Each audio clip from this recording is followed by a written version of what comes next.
René Guénon, La Grande Triade. Chapitre 20. Déformation philosophique moderne. Au début de la philosophie moderne, Bacon regarde encore les trois termes Deus, Homo, Natura comme constituant trois objets de connaissance distincts auxquels il fait correspondre respectivement les trois grandes divisions de la philosophie. Seulement, il attribue une importance prépondérante à la philosophie naturelle ou science de la nature, conformément à la tendance expérimentaliste de la mentalité moderne, qu'il représente à cette époque, comme Descartes, de son côté, en représente surtout la tendance rationaliste. Petite note. Descartes aussi d'ailleurs s'attache surtout à la physique, mais il prétend la construire par raisonnement déductif, sur le modèle des mathématiques, tandis que Bacon veut au contraire l'établir sur une base toute expérimentale. Fin de la note. Ce n'est encore en quelque sorte qu'une simple question de proportion. Petite note. À part bien entendu les réserves qu'il y aura lieu de faire sur la façon toute profane dont les sciences sont déjà conçues alors. Mais nous parlons seulement ici de ce qui est reconnu comme objet de connaissance, indépendamment du point de vue sous lequel il est envisagé. Fin de la note. Nous disions, ce n'est encore en quelque sorte qu'une simple question de proportion. Il était réservé au XIXe siècle de voir paraître, en ce qui concerne ce même ternaire, une déformation assez extraordinaire et inattendue. Nous voulons parler de la prétendue loi des trois États d'Auguste Comte.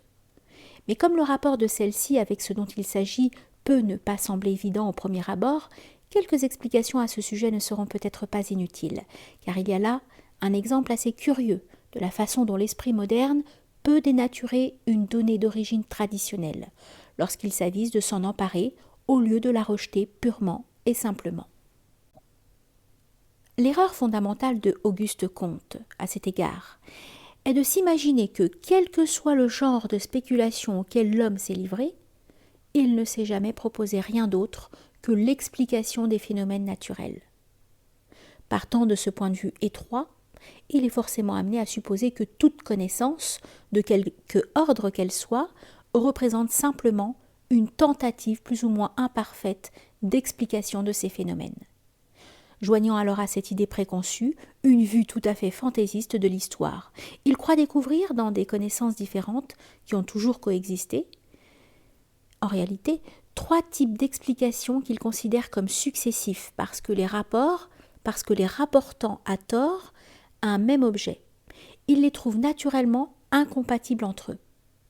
Il les fait donc correspondre à trois phases qu'aurait traversé l'esprit humain au cours des siècles, et qu'il appelle respectivement état théologique, état métaphysique et état positif. Dans la première phase, les phénomènes seraient attribués à l'intervention d'agents surnaturels. Dans la seconde, ils seraient rapportés à des forces naturelles, inhérentes aux choses et non plus transcendantes par rapport à elles. Enfin, la troisième serait caractérisée par la renonciation à la recherche des causes, qui serait alors remplacée par celle des lois, c'est-à-dire de rapports constants entre les phénomènes. Ce dernier état, que Auguste Comte regarde d'ailleurs comme le seul définitivement valable, représente assez exactement la conception relative et bornée qui est en effet celle des sciences modernes. Mais tout ce qui concerne les deux autres états n'est véritablement qu'un amas de confusion. Nous ne l'examinerons pas en détail, ce qui serait de fort peu d'intérêt, et nous nous contenterons d'en dégager les points qui sont en rapport direct avec la question que nous envisageons présentement. Auguste Comte prétend que dans chaque phase, les éléments d'explication auxquels il est fait appel se seraient coordonnés graduellement, de façon à aboutir en dernier lieu à la conception d'un principe unique les comprenant tous. Ainsi, dans l'état théologique, les divers agents surnaturels, d'abord conçus comme indépendants les uns des autres, auraient été ensuite hiérarchisés pour se synthétiser finalement dans l'idée de Dieu. Petite note, ces trois phases secondaires sont désignées par Auguste Comte sous les noms de fétichisme, de polythéisme et de monothéisme.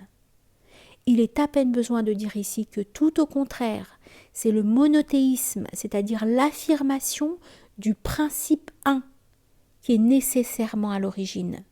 Et même en réalité, ce monothéisme seul a existé toujours et partout, sauf du fait de l'incompréhension du vulgaire et dans un état d'extrême dégénérescence de certaines formes traditionnelles. Fin de la note. De même, dans le soi-disant état métaphysique, les notions des différentes forces naturelles auraient tendu de plus en plus à se fondre dans celle d'une entité unique, désignée comme la nature. Petite note. Auguste Comte suppose d'ailleurs que partout où il est ainsi parlé de la nature, celle-ci doit être plus ou moins personnifiée, comme elle le fut en effet dans certaines déclamations philosophico-littéraires au XVIIIe siècle. Fin de la note. On voit d'ailleurs par là que Comte ignorait totalement ce qu'est la métaphysique, car dès lors qu'il est question de nature et de force naturelle, c'est évidemment de physique qu'il s'agit, et non point de métaphysique. Il lui aurait suffi de se reporter à l'étymologie des mots pour éviter une si grossière méprise. Quoi qu'il en soit, nous voyons ici Dieu et la nature considérés non plus comme deux objets de connaissance, mais seulement comme deux notions auxquelles conduisent les deux premiers des trois genres d'explications envisagés dans cette hypothèse. Petite note. Il est bien évident que ce n'est en effet qu'une simple hypothèse, et même une hypothèse fort mal fondée, qu'Auguste Comte affirme ainsi dogmatiquement en lui donnant abusivement le nom de loi. Fin de la note. Il reste l'homme, et il est peut-être un peu plus difficile de voir comment il joue le même rôle à l'égard du troisième, mais pourtant, il en est bien ainsi en réalité.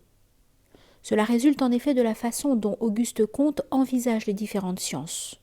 Pour lui, elles sont arrivées successivement à l'état positif dans un certain ordre, chacune d'elles étant préparée par celles qui la précèdent et sans lesquelles elles n'auraient pu se constituer.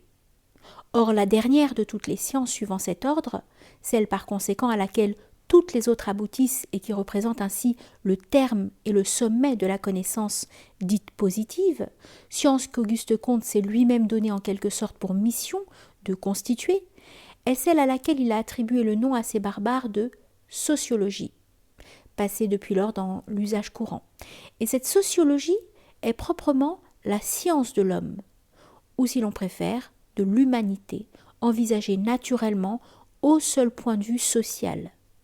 D'ailleurs, pour Auguste Comte, il ne peut y avoir d'autre science de l'homme que celle-là, car il croit que tout ce qui caractérise spécialement l'être humain et lui appartient en propre, à l'exclusion des autres êtres vivants, procède uniquement de la vie sociale. Il était dès lors parfaitement logique, quoique certains aient pu en dire, qu'il aboutit là où il a abouti en fait. Poussé par le besoin, plus ou moins conscient, de réaliser une sorte de parallélisme entre l'état positif et les deux autres états tels qu'il se les est représentés, il en a vu l'achèvement dans ce qu'il a appelé la religion de l'humanité.